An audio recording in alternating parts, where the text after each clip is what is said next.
Bonjour à tous et bienvenue dans ce webinaire du Parcours Europe dédié à ceux d'entre vous qui démarrent dans les projets européens. On va essayer de répondre en 1 heure à la question « Pourquoi se lancer dans les projets européens ?»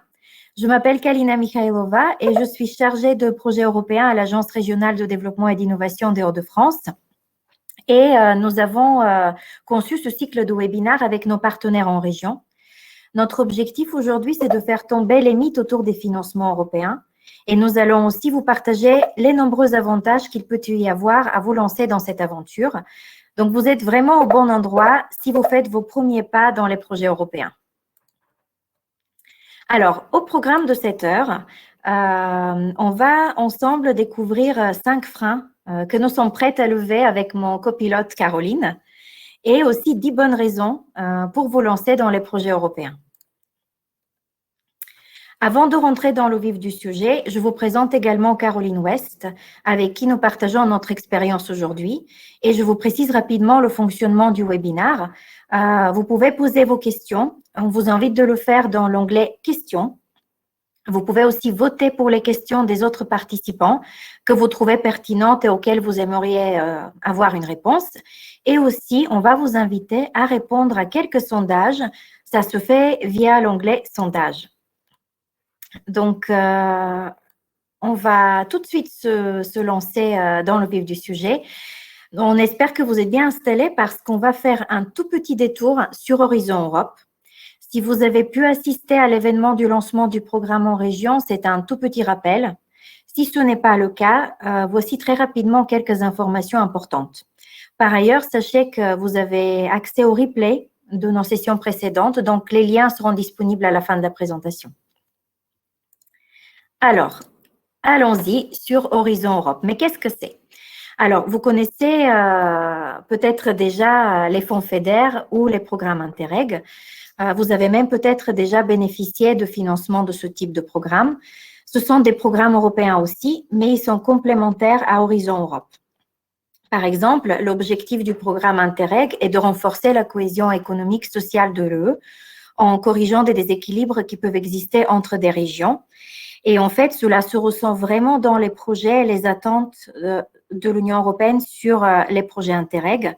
Ils doivent démontrer vraiment la plus-value de travailler entre régions et on sera beaucoup dans l'identification et le transfert de bonnes pratiques, l'évaluation entre pairs, etc. De l'autre côté, à droite, vous voyez, nous avons aussi les programmes opérationnels régionaux, comme le FEDER, le FSE, le FEADER. Là aussi, l'objectif est différent. Participer au développement économique et social des Hauts-de-France. Et pareil, ça se ressent dans les projets, même les projets d'innovation, car on va devoir vraiment démontrer un impact sur le territoire. Et la compétition est également à l'échelle régionale. Et enfin, là où nous se situons par rapport aussi notre webinaire et notre démarche aujourd'hui, c'est au centre avec les programmes sectoriels dont fait partie Horizon Europe. Là, il s'agit du programme cadre de l'UE dédié à la recherche et à l'innovation, vous le savez déjà, et on va attendre vraiment des projets à un impact au niveau européen, à l'échelle européenne, des projets d'excellence et innovants, et les projets en fait vont être en compétition au niveau européen. Donc là, vous voyez un petit peu où se situe le programme Horizon Europe par rapport à ce que vous aviez déjà comme repère peut-être. Deuxième aspect important, c'est la typologie des projets qui sont financés. On va être sur Horizon Europe dans des projets de grande envergure, avec un nombre conséquent de partenaires. On va être en moyenne autour de 10 partenaires dans des gros projets et bien sûr une variété importante d'organisations, aussi bien des startups, des entreprises, des grands groupes, mais aussi des villes, des universités, des institutions de R&D, des associations. Et on a vraiment le mot d'ordre de multidisciplinarité, donc des domaines et des disciplines vraiment différentes représentées. En termes de typologie de projet, ça peut aller de la recherche fondamentale, en passant par le développement de pilotes, de démonstrateurs, jusqu'à même le scale-up d'entreprises européennes qui ont des solutions disruptives. Donc, c'est très, très vaste en termes d'actions qui sont financées. Et enfin, on parlait tout à l'heure de l'impact à l'échelle européenne. L'impact fort est attendu, visible aussi auprès des citoyens européens et on s'attend à ce que les solutions qui sont développées sont réplicables au niveau européen, parfois dans d'autres domaines, parfois dans d'autres lieux, dans d'autres villes, dans d'autres États, etc. Enfin, pour vous donner une idée, voici quelques chiffres sur des projets européens de recherche et d'innovation qui ont été financés en région de 2014 à 2020. Il faut savoir que ces chiffres ne sont pas du tout définitifs parce qu'il y a encore des appels à projets européens sur le programme actuel de recherche et d'innovation qui sont en cours. Mais ça vous donne quand même une idée qu'il y a eu plus ou moins 300 projets de recherche, de développement et d'innovation qui ont été financés par l'Europe en Hauts-de-France. Plus de 120 organisations impliquées et vous voyez là, on confirme la variété. Il y a aussi bien des entreprises que des établissements d'enseignement, que des institutions publiques et un peu plus de 160 millions d'euros de subventions apportées sur le territoire. Et encore, bientôt, vous aurez les derniers chiffres. Courant 2021, on va bien sûr vous les partager. Donc, ce que je vous propose maintenant, c'est de passer à la première partie de notre webinaire qui est dédiée aux freins. Il y a pas mal d'appréhensions et de mythes, si vous voulez, autour des projets européens. Et nous allons essayer de faire tomber certains, là, aujourd'hui, dans cette petite heure que nous avons. Alors, pour commencer, je vous propose un sondage très rapide pour voir dans quelle appréhension autour des financements européens vous vous retrouvez le plus. Alors, je vous invite à aller dans l'onglet sondage et de nous dire est-ce que c'est parce que vous trouvez les financements européens trop complexes? Est-ce que c'est parce que vous pensez que les projets européens sont réservés à une élite? Est-ce que c'est le fait de devoir avoir beaucoup de partenaires qui peut-être vous freinent aujourd'hui? Est-ce que c'est parce que vous pensez qu'il faut absolument être innovant? Ou est-ce que c'est finalement ce que vous pouvez en tirer d'un projet européen qui n'est pas très, très clair de vous? J'imagine que pour vous tous, le financement, c'est assez évident, mais voilà, il y a peut-être aussi d'autres choses qui peuvent être pertinentes. Donc là, moi, en live, je vois que c'est surtout la complexité qui l'emporte, le fait de devoir réunir autour de soi beaucoup de partenaires et aussi le fait d'être innovant. Bon, tout y est, plus ou moins. Donc, nous avions le bon pressenti de couvrir ces sujets-là aujourd'hui. Merci pour vos réponses. Et je vous propose déjà de commencer par lever le premier frein. Je ne sais pas par où commencer, ni ce qui est adapté à mon projet et mon ambition. Alors, il est vrai que les financements européens peuvent paraître trop complexes quand on n'a pas eu l'occasion d'en faire encore l'expérience. Mais je vais reprendre là les mots d'un porteur de projet qui a bien résumé la situation. La mécanique est bien huilée et une fois qu'on a compris comment ça marche, ce n'est pas si compliqué que cela finalement. C'est un porteur de projet en région qui témoigne d'ailleurs dans une vidéo que vous pourriez découvrir. Donc, il y a effectivement des règles, mais qui ne bougent pas souvent. Et vous arrivez à un moment où le cadre sera bientôt posé pour 2021-27 et vous pourrez vraiment partir sur de bonnes bases par rapport à ces règles-là qui peuvent paraître complexes. Par ailleurs, si vous êtes académique, c'est une démarche qui doit vraiment faire sens par rapport à votre stratégie de carrière ou d'orientation de recherche. Et pareil, si vous êtes une start-up, une PME, une OTI ou un grand groupe, la démarche doit faire sens par rapport à votre stratégie d'entreprise. Donc, il ne faut pas non plus croire que vous devez vous jeter dans toute opportunité venue.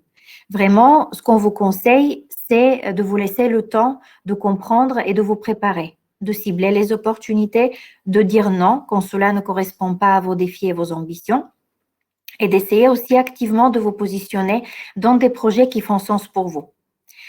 C'est là, en fait, où il est important de se poser et de regarder les ressources que vous êtes prêt à mettre dans un projet et ce que vous voulez en tirer comme bénéfice, et on va y revenir. Enfin, il faut savoir qu'il y a tout un réseau pour vous accompagner en région. Donc, vous n'êtes pas seul. Si vous êtes académique ou chercheur dans une structure de recherche en région pareille ou université, il y a les cellules de montage de vos structures hôtes qui sont là pour vous accompagner.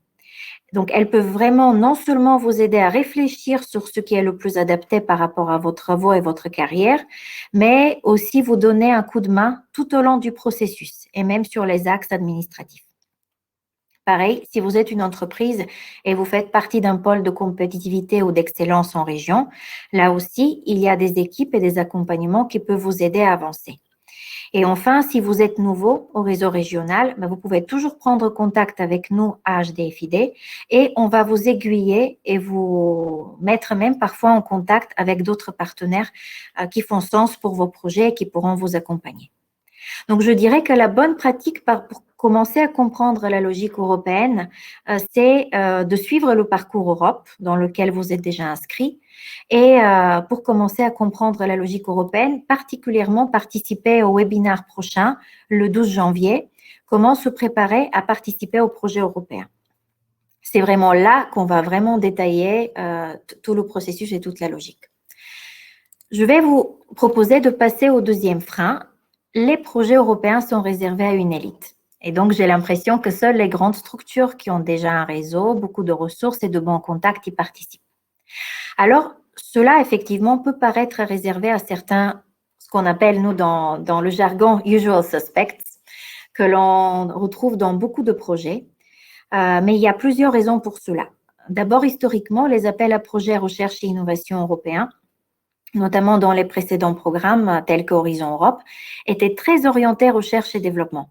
On peut donc dire qu'un réseau historique avec des acteurs qui investissaient beaucoup dans la R&D s'est constitué déjà de base. Mais depuis maintenant quelques années, on observe une vraie et même rapide évolution du programme qui est vraiment de plus en plus tourné vers l'application sur le terrain et même jusqu'au scale-up d'entreprises qui ont développé des innovations disruptives. Il y a une vraie volonté qu'en plus de la recherche exploratoire amont, qui reste vraiment une priorité du programme, on va pas l'enlever, mais il y a une vraie volonté qu'on puisse amener de plus en plus de résultats de recherche sur le marché afin qu'ils contribuent à améliorer la compétitivité des entreprises, s'attaquer aux défis sociétaux et disrupter le marché international. Du coup, les appels à projets stipulent aujourd'hui l'obligation d'intégrer certaines typologies de structures. La participation de PME, par exemple, est encouragée et cela est renforcé par le fait qu'il y a même beaucoup de nouveaux domaines où la filière est en train de se structurer. Par exemple, l'hydrogène, les batteries, l'intelligence artificielle, les thérapies géniques, etc. On a vraiment besoin de nouvelles structures qui apportent leurs expertises et leurs technologies dans les projets européens. Et par ailleurs, on veut que des startups et des PME soient plus actives et participent plus dans les projets collaboratifs. Et en plus, l'Europe a aussi développé des outils de financement dédiés aux entreprises. Donc là, vous saurez aussi un peu plus sur ce sujet-là dans le webinaire du 2 février, si vous êtes une startup ou une entreprise.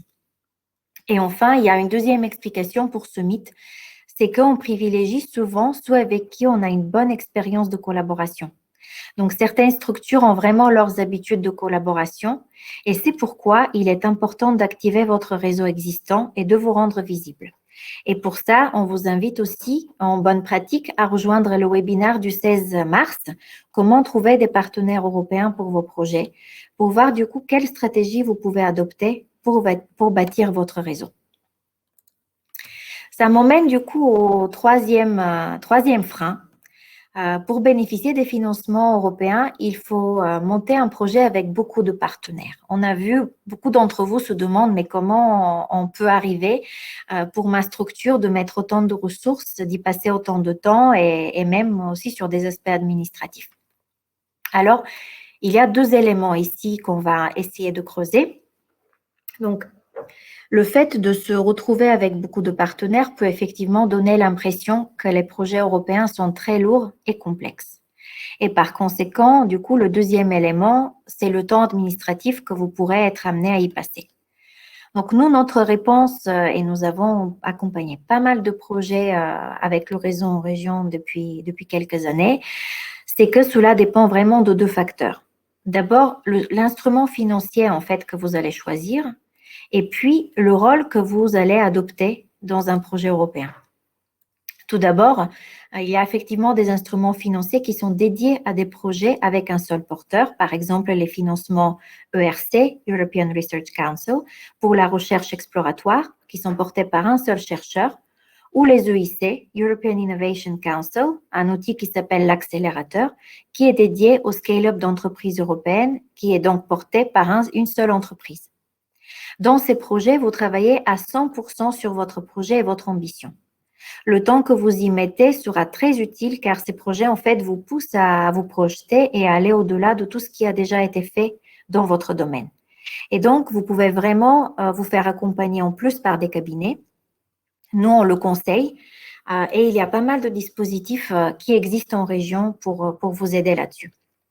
Et en fait, si vous êtes un chercheur, bien sûr, vous avez en plus l'aide sur les aspects administratifs de la part de votre cellule d'aide au montage de projet de votre structure. Ensuite, le deuxième facteur est le rôle que vous allez avoir dans un projet. Si le plus adapté pour vous, c'est finalement pas ces projets qui sont portés par une seule structure, mais plutôt de vous impliquer dans un projet collaboratif, ce qu'il faudra regarder, c'est le rôle que vous allez jouer là-dedans. Par exemple, si vous êtes à l'initiative du projet, donc ça veut dire que l'idée vient de vous, vous prévoyez de mener des tâches clés dans le projet et vous avez déjà quelques partenaires sécurisés, il peut être pertinent pour vous d'être coordinateur du projet. Il y aura par conséquent vraiment un travail à deux niveaux à faire. Coordonner le montage et la gestion du projet, ce qui requiert de l'administratif bien sûr, et bien travailler en parallèle sur votre cœur de métier. Et là encore, vous pouvez bien sûr vous faire accompagner, mais il y a quand même l'administratif à assurer. Et si vous n'êtes pas à l'initiative du projet, mais vous avez un rôle quand même que vous avez envie de mener dans un projet et apporter notamment votre expertise, votre savoir-faire, vos technologies précises, alors vous pouvez aussi tout simplement vous positionner en partenaire dans un projet. C'est d'ailleurs ce qu'on conseille pour une première participation. Donc là, le temps administratif est moindre.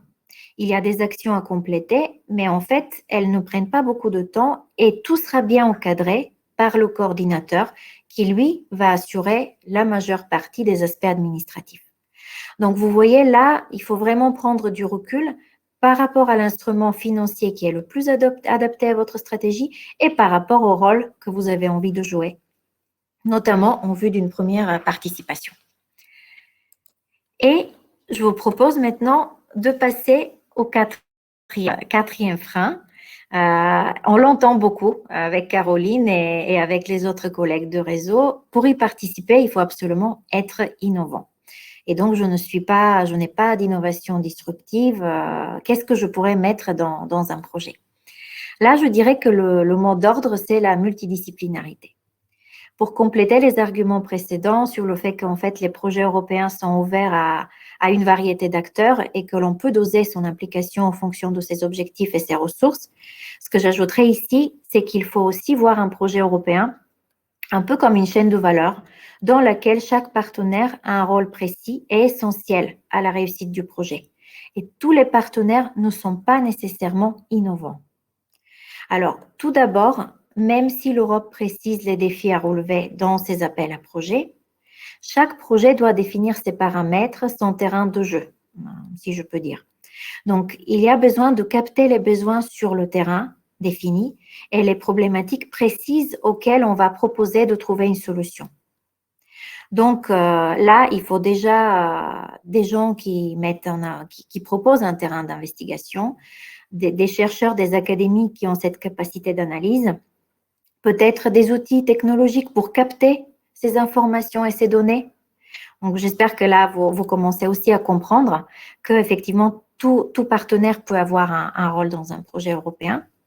Ensuite, une fois que le défi est identifié et analysé, il faut proposer des solutions, les concevoir ou même les faire passer d'un stade recherche amont à un stade de test, de pilote, de démonstrateur. Parfois, il est aussi nécessaire d'associer des solutions les unes aux autres. Il y a des solutions existantes, d'autres qui vont devoir être développées. Et une fois qu'elles sont associées, conduire des tests et analyser les résultats. Donc là aussi, on peut retrouver des chercheurs qui font passer leur R&D au stade d'un pilote ou d'un démonstrateur, des offreurs de solutions, des intégrateurs et bien sûr des utilisateurs. Et enfin, il est nécessaire de prévoir la réplicabilité de la solution ou des solutions et leurs impacts à moyen et long terme sur différents publics et même aller jusqu'à la commercialisation. Donc, ce sont que quelques exemples. Mon schéma n'est vraiment pas exhaustif, mais cela vous donne une idée. Donc, certains vont apporter les problèmes dans le projet, d'autres vont apporter des solutions, d'autres vont permettre à évaluer la cohérence entre les problèmes et les solutions, mais aussi l'impact du projet. Donc, il faut vraiment des académiques de diverses disciplines, des entreprises, des grands groupes de divers domaines, mais aussi des villes, des associations. Vraiment, tous ces acteurs-là vont garantir le bon déroulement du projet. Et même des communicants et des développeurs business, parce que voilà, le but, c'est vraiment d'amener certaines solutions jusqu'au marché. La bonne pratique, là, ce qu'on peut vous proposer, c'est une veille par rapport à vos sujets, vos intérêts, sur des projets et partenaires qui ont déjà été financés par le passé pour vous donner un petit peu une idée, mettre en perspective comment vous pourriez aussi vous positionner et qu'est-ce que vous pourriez apporter dans un projet européen. Et pour cela, on peut utiliser un outil basé sur l'intelligence artificielle qui s'appelle Inoloop. Et enfin, j'arrive au cinquième mythe à faire tomber. Donc, à part le financement qui est incertain, je n'ai rien à y gagner. Donc, participer dans les projets européens, c'est perdu d'avance et ne m'apportera rien de plus par rapport à mes activités habituelles. Alors, ce dernier frein peut être vraiment l'incertitude du financement et ce que vous avez à y gagner. Et on comprend bien. Donc, les porteurs de projets le diront mieux que nous, je pense, mais quel que soit le résultat, que le projet soit financé ou non, les avantages de se lancer dans cette aventure sont vraiment nombreux. Et par exemple, on se forge un réseau, on fait avancer sa stratégie, on met un pied sur de nouveaux marchés, on met parfois un pied sur le futur client, chez le futur client, et puis on place aussi la barre de l'ambition plus haut. En bonne pratique, ce qu'on vous propose, c'est de découvrir vraiment les témoignages de porteurs de projets en région. Ils ne sont pas tous lauréats, mais vous verrez, leur participation dans les projets européens leur a énormément apporté. Et ça m'emmène en fait automatiquement vers la deuxième partie de la présentation. Je vais tout de suite passer la parole à Caroline, qui va vous parler des 10 bonnes raisons pour vous lancer dans les projets européens. Merci beaucoup, Kalina, et bonjour à tous. Donc, effectivement, dans la deuxième partie de ce webinaire, on va regarder un petit peu tous les avantages qu'on peut retirer à participer à un projet européen. Il y a forcément des avantages qui vont vous paraître évidents, et puis d'autres qui le sont peut-être un petit peu moins ou moins connus. Dans tous les cas, ce travail, comme le disait Kalina, il est lié à un retour d'expérience qu'on peut vous faire aujourd'hui et qui est aussi issu d'un travail d'échange avec de nombreux lauréats ou de projets ou de porteurs de projets qui n'ont peut-être pas réussi à avoir le financement et qui nous ont fait part un petit peu des avantages qu'ils avaient pu retirer de cette démarche de projet européen. Donc, on va commencer avec le premier avantage qui est finalement le plus évident, c'est le financement. Alors, dans le cadre du programme Horizon Europe, les règles de financement sont en effet extrêmement favorables. Déjà, le premier point, on est sur un financement en subvention. La subvention, c'est la règle dans le cadre d'Horizon Europe. Il n'y a qu'une seule exception qui a été citée tout à l'heure par Kalina et qui concerne les projets qui seraient déposés dans le cadre du Conseil européen de l'innovation. Mais voilà, on est vraiment sur un minuscule pourcentage de projets. La règle dans le programme, c'est la subvention. Avec un taux de subvention lui aussi très attractif, puisqu'il va pouvoir varier entre 70 et 100% des coûts directs. Alors, cette variation, elle va intervenir en fonction du type de projet auquel vous allez pouvoir candidater. les projets qu'on appelle des actions d'innovation, qui sont un petit peu plus proches du marché ou un petit peu plus avancés sur l'échelle technologique, sont ceux qui seront financés parfois à 70%. Alors, on dit 70 à 100% des coûts directs. Donc, les coûts directs, ça va être les frais de personnel, la sous-traitance, les déplacements, les équipements, etc. Tout ce qui va être nécessaire pour la conduite de votre projet. À cela s'ajoute aussi un forfait qui va prendre en charge des coûts indirects. Donc là, on va plutôt être sur des coûts de fonctionnement ou ce qu'on peut parfois appeler un peu les coûts administratifs. Et donc ici, Horizon Europe nous fixe un forfait de 25% des coûts directs hors sous-traitance. Donc ça veut dire que vous allez pouvoir faire un calcul automatique sur la base de vos coûts directs en déduisant la sous-traitance et vous aurez un forfait assez intéressant de coûts indirects qui s'ajouteront à la subvention à percevoir. Les projets Horizon Europe, ils bénéficient aussi d'un préfinancement qui est versé peu après la signature de la convention de financement. C'est quelque chose qui est assez intéressant également puisque ça vous évite d'avancer de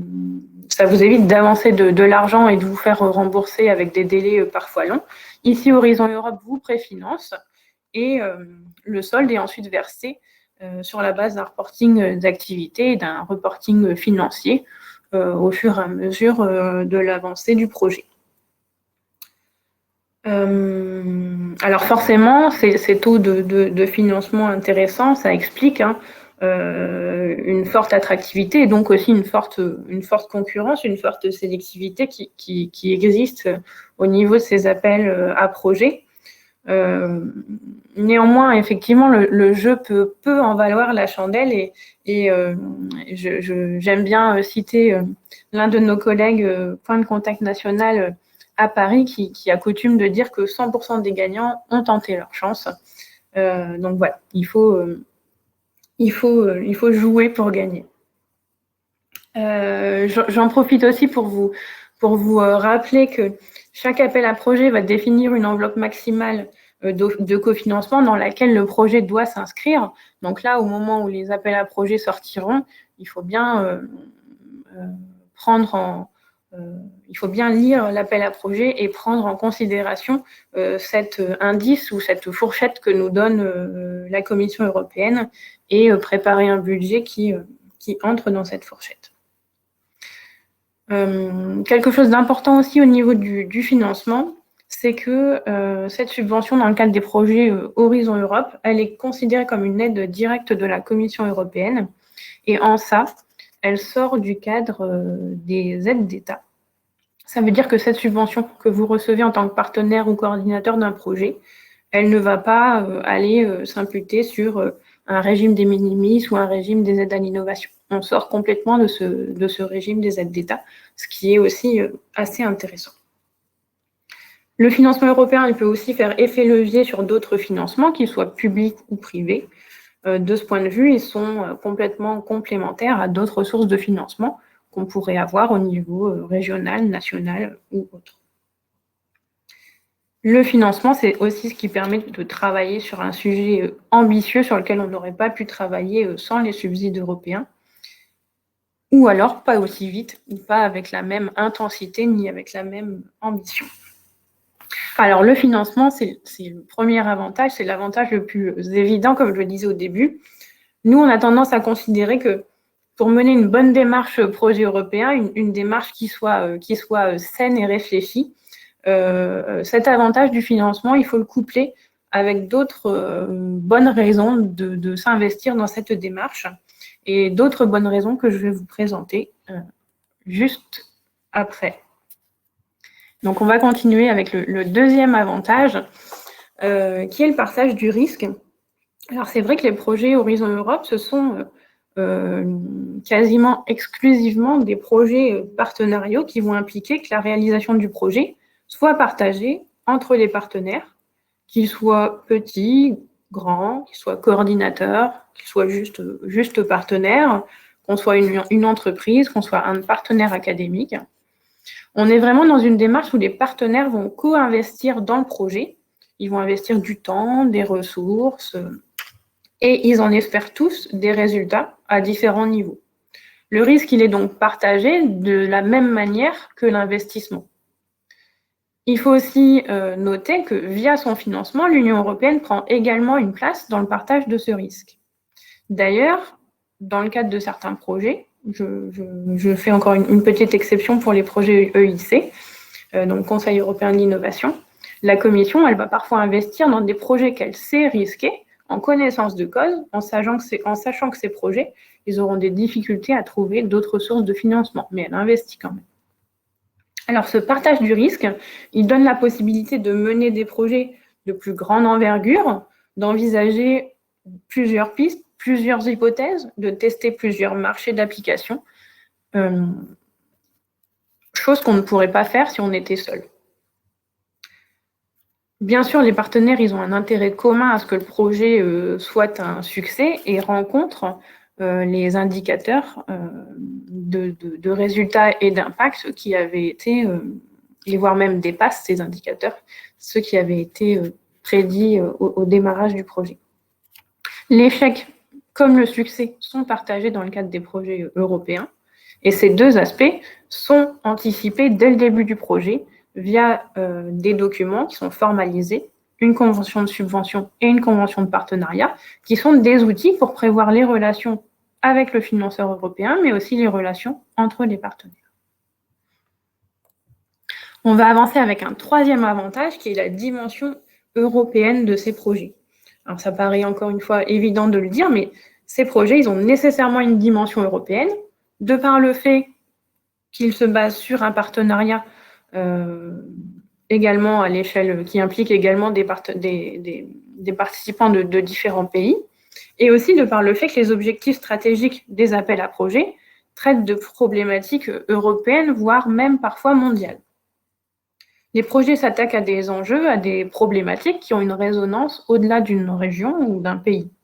Ce qui, là, en fait la différence avec des financements parfois régionaux ou nationaux qui vont parfois ne concerner qu'une problématique particulière d'un territoire plus petit. De fait, les résultats, les effets d'un projet, ce qu'on va appeler l'impact des projets, ça c'est un terme important à retenir dans les projets européens, ces impacts, ils vont bien sûr nécessairement au-delà du national. Le fait de participer à un projet européen, ça permet d'une part de décupler ce qu'on aurait pu faire seul, mais aussi d'apporter des résultats à l'échelle européenne, d'ouvrir son audience, élargir sa clientèle, élargir son réseau, ce qui me fait une parfaite transition avec l'avantage numéro 4, qui est justement l'aspect du réseau. Alors, petite introduction sur cet avantage numéro 4. Là, on vous parle des avantages à participer à un projet. C'est vrai que dans le but de participer à un projet et de préparer sa participation, travailler son réseau, c'est l'une des premières choses à faire dans cette démarche, c'est-à-dire qu'avant même d'avoir détecté un appel à projet ou avant même de vraiment formaliser une démarche, commencer à questionner un petit peu son réseau actuel sur une démarche de projet européen, sur une idée de projet. Ça peut être déjà une bonne idée. Alors, effectivement, participer à un projet européen, ça permet de transformer son réseau actuel, de lui donner une nouvelle dimension en travaillant sur des projets concrets. Ce n'est pas rare de voir dans des projets un partenaire qui va travailler avec l'un de ses clients ou l'un de ses prestataires, l'un de ses fournisseurs. C'est quelque chose d'assez courant. Quand on participe, quand on monte un projet européen, le premier cercle qu'on va solliciter, c'est son réseau actuel. Et donc des partenaires avec lesquels on est déjà en relation pour tout type de travail. La participation à un projet européen peut aussi permettre de mettre un peu le pied chez un futur client ou en tout cas d'atteindre de nouveaux marchés. de lancer un projet technologique avec un partenaire que l'on ne connaissait pas avant. Alors, dans les projets européens, on a aussi la dimension d'excellence qui est très, très présente. Et être partenaire d'un projet, ça permet aussi souvent d'aller travailler avec les meilleurs, les références dans un domaine, chose qui serait aussi compliquée à faire quand on est seul, alors que dans le cadre d'un consortium, on a accès finalement à des expertises et à des partenaires qu'on aurait eu du mal à toucher sans ce projet. Enfin, une dimension importante, c'est le fait de faire parler de soi quand on est partenaire d'un projet. Une fois qu'on est identifié dans un projet, d'une part, on est de fait associé à cette idée d'expertise et on devient aussi un petit peu une référence dans son propre domaine. Et puis, le projet en tant que tel, lui, va mettre en place une communication continue auprès du domaine en question, et puis parfois aussi auprès du grand public. On a donc des publications qui vont se faire, on a un site web, on a des conférences, des ateliers, etc. Ça permet de se faire identifier au niveau européen. Et ce n'est pas rare qu'une première participation à un projet en amène d'autres. Une fois qu'on est identifié comme un potentiel partenaire dans le cadre des projets,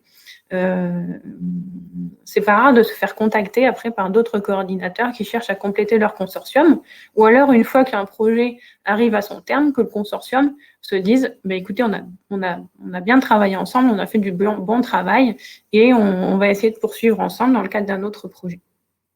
Vous avez justement une petite citation qui va dans ce sens, et c'est vrai qu'on a coutume de dire que dans le cadre des projets européens, la première marche, c'est souvent la plus difficile à franchir. On continue avec un cinquième avantage qui est la multidisciplinarité, la transsectorialité. Il y a pas mal de termes pour expliquer un petit peu cette idée. Il faut savoir qu'il y a certains appels à projets qui demandent expressément à ce que le consortium soit multidisciplinaire ou en tout cas transsectoriel. L'idée derrière, c'est que on considère souvent que la transsectorialité est un moyen de créer de la valeur, de s'enrichir et considéré aussi comme un levier d'innovation. Dans tous les cas, ce qui est certain, c'est que la multidisciplinarité, ça permet d'ouvrir les perspectives de son projet, de travailler avec des expertises nouvelles, de se confronter à d'autres points de vue, soit des points de vue d'acteurs de domaines différents, mais aussi des types d'acteurs ou des types de structures avec lesquelles on n'a pas forcément l'habitude de travailler. On le rappelle, mais tout type de structures sont éligibles dans le cadre des projets Horizon Europe, qu'on soit petite ou grande entreprise, qu'on soit un laboratoire de recherche, une association, une collectivité, un groupe formalisé de citoyens, par exemple des associations de patients, des centres techniques, etc. Tous ces acteurs-là sont éligibles et participent aussi de cette multidisciplinarité des projets. Ça permet aussi, bien sûr, d'avoir plus d'ambition pour son projet. Il est aussi assez courant de voir que dans une phase de préparation d'un projet, on envisageait de s'attaquer à un champ ou à un secteur en particulier, et puis que les réflexions, chemin faisant, un partenaire en amène un autre, etc. On décide de s'ouvrir à un ou plusieurs secteurs, d'aller tester des applications dans différents domaines, et c'est finalement ce qui va faire la richesse du projet qui sera soumis par rapport à l'idée de projet de base. On passe au sixième avantage qui est l'expérience. L'expérience à participer à ces projets. Alors, elle est de plusieurs ordres. Ça peut être l'expérience au niveau de votre organisation. Le fait d'être partenaire d'un projet suppose déjà que vous avez participé à la rédaction et à la préparation d'un projet, que vous avez vous avez soumis ce projet aux financeurs et que donc vous avez aussi un certain savoir-faire en termes de recherche de partenaires, ou en tout cas que vous avez un réseau établi. Pour la structure, c'est aussi parfois intéressant de montrer qu'elle sait gérer ce genre de projet de grande envergure, même en tant que simple partenaire. Ça suppose de pouvoir participer régulièrement aux activités de reporting. Ça suppose d'avoir bénéficié aussi d'apprentissage et d'échanges d'expérience avec les autres partenaires, de savoir gérer tous les aspects d'interculturalité, etc., qui concernent ces projets. Et aussi, d'un point de vue de l'équipe, participer à ce genre de projet permet une réelle montée en compétences. Alors, il faut savoir que pour les chercheurs, il y a un programme spécifique pour le développement de carrière des chercheurs qui s'appelle alors, un programme spécifique, pardon, je précise, c'est plutôt un axe de travail spécifique, donc c'est les actions Marie Curie, qui sont spécifiquement dédiées au développement de la carrière des chercheurs. Et bien sûr, les projets permettent aussi un approfondissement des expertises de chacun, puisque dans le cadre des projets, on va mener des actions de recherche, de développement et d'innovation. Et même si le projet n'est pas financé, c'est-à-dire qu'on a soumis le projet, mais qu'il ne trouve pas grâce aux yeux du financeur européen, dès la préparation du projet, il y a des occasions d'apprendre énormément de choses. La préparation du projet, c'est l'occasion de se questionner sur son positionnement, sur ses objectifs, sur sa stratégie, et même en cas d'échec. On avance sur le 7e avantage, qui est le fait d'avoir un temps d'avance. Les projets européens, ils ont une dimension d'excellence qui est extrêmement importante. Et le fait d'y participer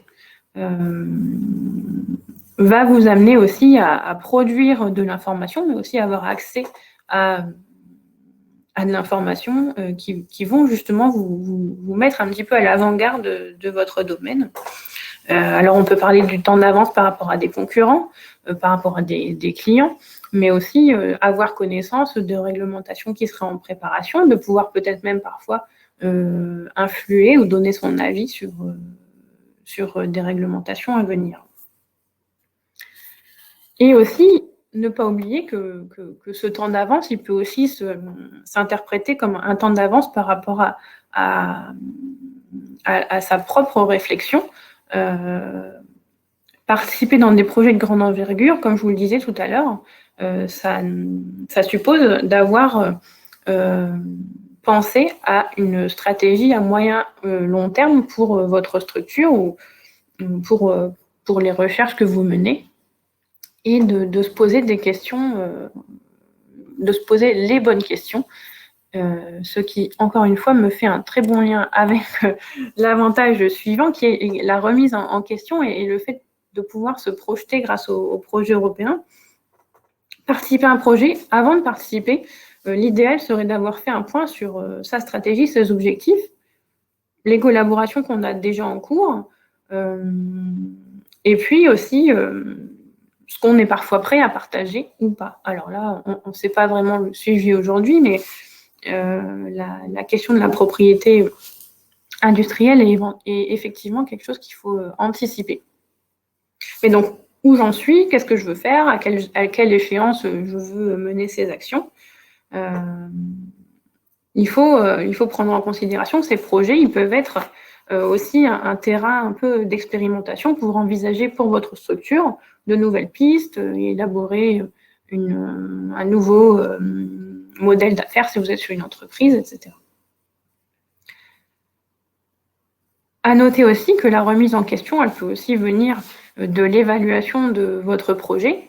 Alors, si votre projet est financé, normalement, vous aurez de très bonnes notes sur tous les items d'évaluation. Néanmoins, c'est toujours intéressant d'aller détailler la notation pour voir l'item sur lequel vous auriez eu peut-être une note un petit peu moins forte. Et si votre projet n'est pas financé, alors là, c'est d'autant plus intéressant que d'aller décortiquer votre évaluation, puisque ça va vraiment vous donner des pistes pour vous repositionner. On l'a dit tout à l'heure, l'excellence des projets, c'est l'un des 3 critères d'évaluation. Si vous avez une mauvaise note en excellence, ça veut dire que ce sujet est à revoir. Ça peut vouloir dire qu'il faut retravailler l'aspect excellent et innovant de votre projet, mais ça peut aussi vouloir dire que vous n'avez juste pas réussi à démontrer que le projet était assez excellent. Dans ces cas-là, il y a vraiment un travail important de remise en question et de nouvelle préparation d'un projet pour dire, OK, pourquoi l'évaluateur, pourquoi le financeur n'a pas compris ce que j'ai voulu lui dire. Ces dossiers, ils peuvent aussi parfois, dans certains cas, ressembler à des dossiers vraiment très business, j'ai envie de dire, des projets qu'on pourrait aller soumettre auprès de financeurs privés. Donc, c'est vraiment important de s'être posé les questions stratégiques avant de se lancer dans cette démarche. On enchaîne avec le 9e avantage qui est la crédibilité.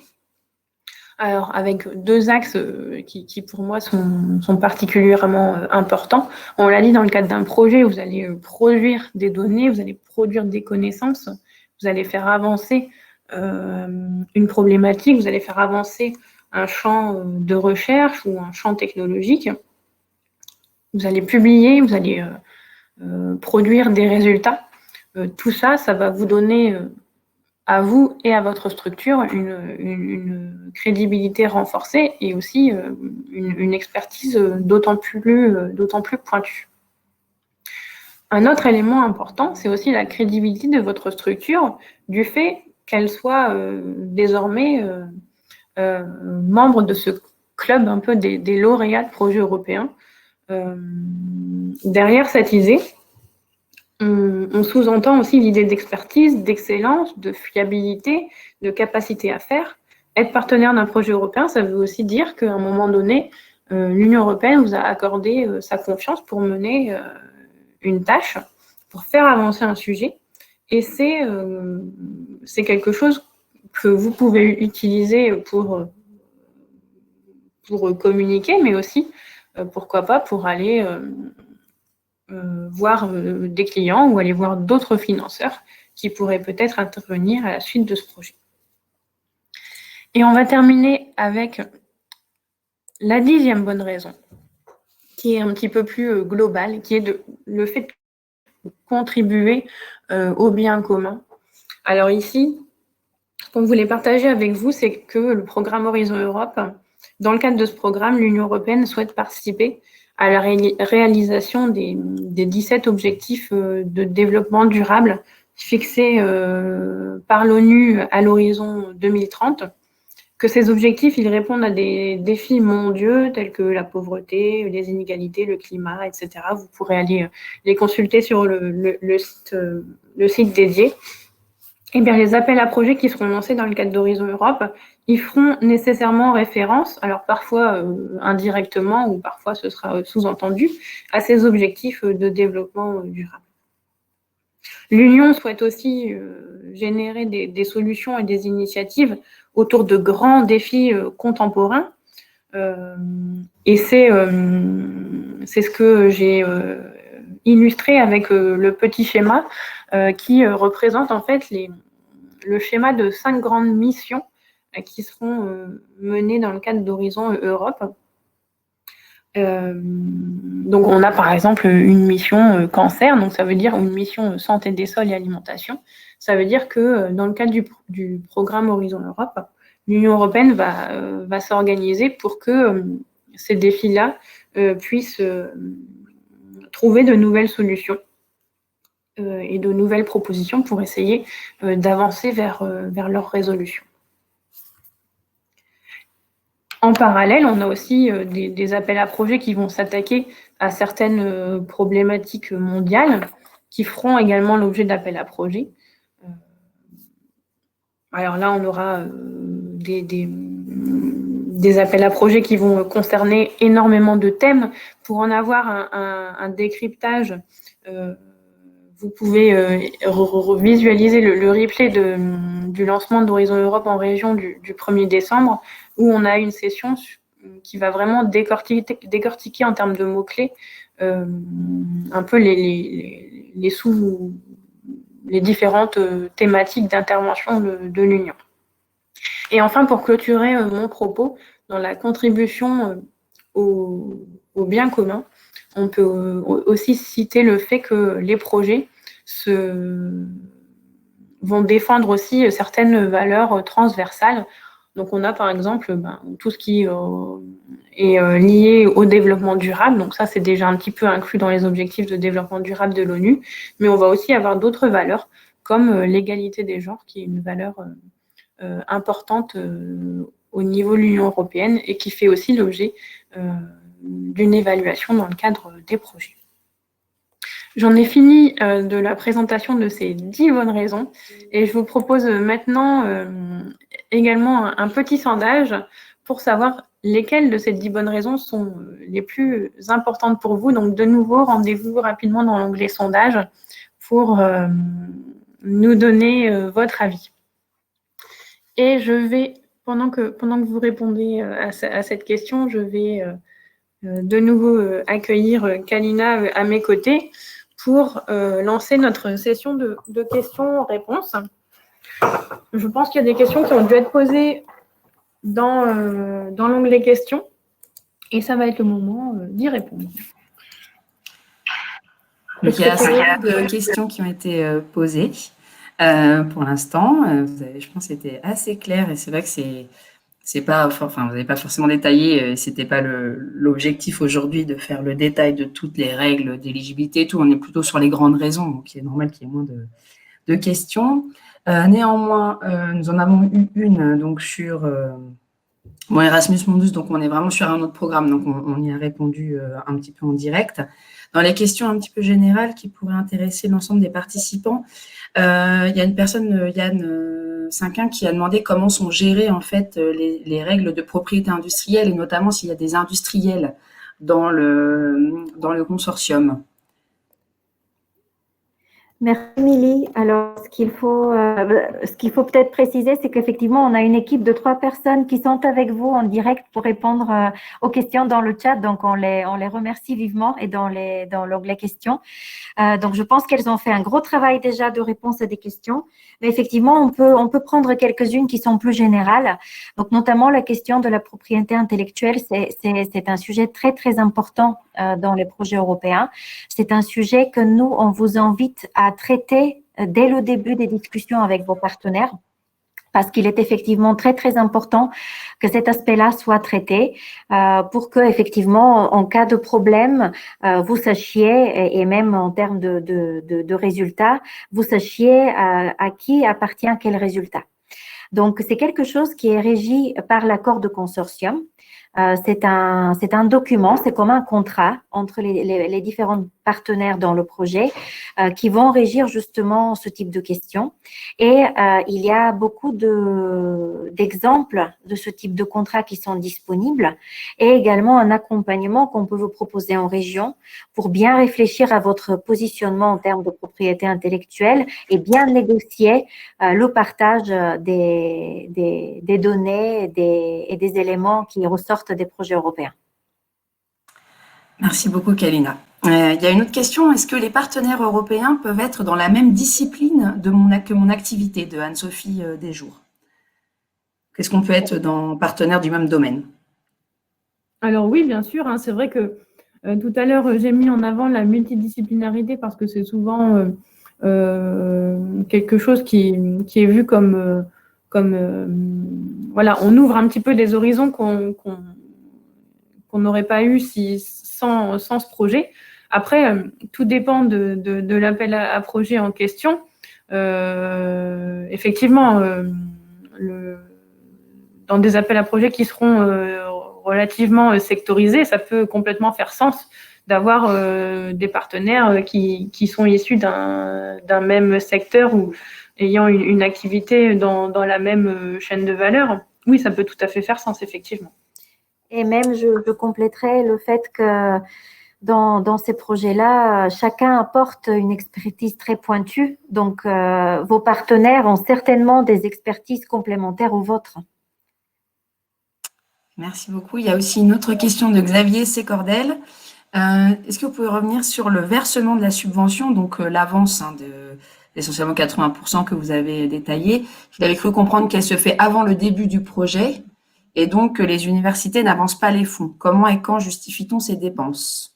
Oui, tout à fait. Alors, c'est vrai que le préfinancement, donc l'avance, est versé avant le démarrage du projet. Donc, on est entre le démarrage opérationnel du projet et la signature de la convention de financement. Si vous voulez, une fois que votre projet est approuvé, vous allez entrer dans une phase de négociation et de préparation des documents avec la Commission européenne. Une fois qu'il y a accord, la convention de financement est validée, elle est signée. Et une fois que cette convention est signée, c'est à ce moment-là que l'avance, que le préfinancement va être débloqué. Ensuite, en fonction de la durée du projet, il va y avoir des activités de reporting et d'activités et de reporting financier. Le solde de la subvention sera versé en fonction de l'avancement de la dépense. Et c'est souvent le solde est du coup donné à la fin du projet, une fois que vous avez justifié effectivement l'atteinte des objectifs, des résultats. Voilà. On est sur une logique différente, par exemple, des projets Interreg qui ont été, je crois, cités par Kalina au tout début, où là, on n'a pas de préfinancement. La structure opère les activités et donc opère des dépenses qu'elle justifie ensuite et elle se voit rembourser à hauteur du cofinancement prévu. Dans Horizon Europe, on est sur une logique un petit peu différente. Il y a certes un reporting, mais qui intervient plutôt à la fin. Et peut-être qu'on peut prendre une dernière question pour tenir les délais. Voilà, donc il y avait une question, il y a Louise qui est en train de répondre dans le chat, mais est-ce que c'est possible de déposer un projet dans lequel des financements nationaux ont déjà été attribués? Et est-ce que la demande donc européenne, du coup, peut concerner la suite du projet? Est-ce qu'on peut découper, donc ça c'est vrai que c'est une question récurrente qui peut être intéressante pour tout le monde, est-ce qu'on peut dans un même projet à l'échelle d'une entreprise commencer par se faire financer au niveau national et puis après européen, et comment ça peut se découper? C'est tout à fait la logique. C'est tout à fait la logique, c'est-à-dire qu'à un moment, lorsque l'ambition du projet, les objectifs dépassent ce qui peut être financé au niveau régional ou national, on passe au niveau européen. On ne peut pas financer deux fois la même action, le même projet, mais on peut financer avec différents billets la suite d'un projet, effectivement. Donc, c'est tout à fait ce qu'on retrouve sur des projets recherche, mais aussi des projets d'entreprise. Merci beaucoup. Merci Émilie, merci à tous pour toutes les réponses. Écoutez, oui, Louise. Je précise juste une petite question qui était dans le chat, donc elle est peut-être passée un peu inaperçue. Il y a Madame Stéphanie Gast qui demande l'accès à InnoLoop se fait-il par projet et par HDFID? Oui, effectivement, on peut vous accompagner via InnoLoop à HDFID. Et effectivement, il faut simplement prendre contact avec nous pour activer l'outil. Il peut y avoir différentes façons d'utiliser InnoLoop. Donc, l'idéal, c'est de nous contacter. Et d'ailleurs, dans le lien de la présentation, vous verrez un lien vers un guide des accompagnements qui donne un peu plus de détails d'ailleurs sur InnoLoop. Ça peut répondre à la dernière question qui avait été posée pour trouver de l'information sur les projets déjà financés. C'est aussi cet outil-là que l'on utilise, ou sinon c'est Cordis, comme a répondu Romain. Voilà, donc il y a une plateforme qui existe avec tous les projets financés et donc ça nous permet aussi d'avoir plus rapidement, si vous savez déjà si vous voulez faire un petit peu un état de l'art des projets sur votre secteur, voilà, on peut faire des deux façons. Mais c'est une transition parfaite parce que c'est justement les prochaines étapes dans les ateliers à venir. On va aussi vous présenter les outils d'accompagnement en région. et notamment InnoLoop et donc tout ce qui existe. Donc, ce qu'on vous conseille, c'est si vous êtes là aujourd'hui pour ce premier cycle dédié un peu aux débutants, à ceux qui font leur premier pas, n'hésitez pas à vous inscrire au prochain webinaire. Il y a vraiment une logique ou une complémentarité entre les webinaires. Donc, le prochain pour vous, ce serait le 12 janvier, comment se préparer à participer au projet européen. Et aussi, si au fur et à mesure de votre participation, vous voyez que votre intuition se confirme, que vous voulez vraiment y aller, n'hésitez pas aussi à revoir des replays sur des sessions qui aujourd'hui vous paraissent peut-être inaccessibles. Tout sera disponible. Il faut prendre ça comme un mock, si vous voulez. Et aussi à vous joindre à certaines sessions qui arrivent un peu plus tard l'année prochaine également, si vous voyez que vous avancez très, très bien. Et ce que je vais juste ajouter, c'est pareil, si vous avez envie de commencer déjà de discuter de vos projets et puis de vos ambitions, il ne faut pas hésiter à prendre contact avec votre référent Europe. Pour rappel, pour les académiques, c'est la cellule d'aide au montage de projets européens de votre structure hôte. Et pour les entreprises, cela peut être votre pôle de compétitivité ou d'excellence dont vous êtes membre, ou même nous, HDFID, si vous n'êtes pas encore bien intégré dans le réseau régional. Et ça m'emmène à conclure en vous présentant justement la boîte à outils, à user et abuser des outils qu'on a développés pour vous. Donc, les webinaires qui seront tous accessibles au fur et à mesure, on vous partagera les liens. Le guide des accompagnements en région, qui vous donne une idée de tout ce qu'on peut, tous les accompagnements qui existent pour vous aider dans vos démarches. Et bien sûr, les témoignages d'autres porteurs de projets en région. Donc, on vous dit rendez-vous le 12 janvier pour votre prochain webinaire. Et un grand merci à vous tous pour votre présence et votre temps, et aussi aux partenaires d'avoir aidé à organiser cette toute première session qui marque le début du cycle check-in. À très bientôt. Merci à vous. Au revoir.